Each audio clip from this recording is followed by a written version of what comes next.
ഇപ്പൊ എന്റെ കയ്യിലുള്ളത് എന്താണെന്നറിയോ? ഒരു റബ്ബറാണ്. ഈ റബ്ബറിനെ നമുക്ക് രണ്ടുപേര് തമ്മിലുള്ള പിടിവാശിയോട് ഉപമിക്കാം. രണ്ടുപേര് തമ്മിൽ ഭയങ്കര പ്രശ്നം, അങ്ങോട്ടും ഇങ്ങോട്ടും വിട്ടുകൊടുക്കണില്ല. ഇതാ പിടിവാശിയുടെ ഒരു തുടക്കമാണ്.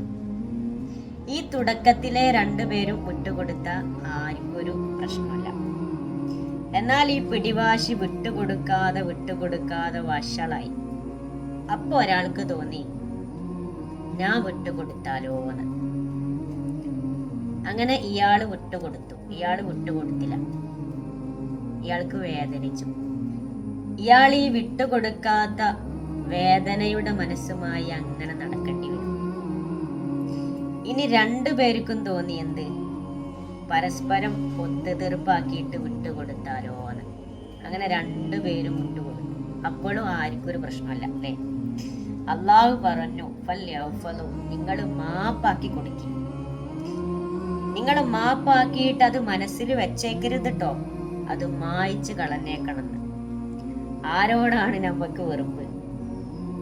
ആരോടാണ് നമുക്ക് പക? അതൊക്കെ അസ്തമിക്കും. എന്നെങ്കിലും ഒരു ദിവസം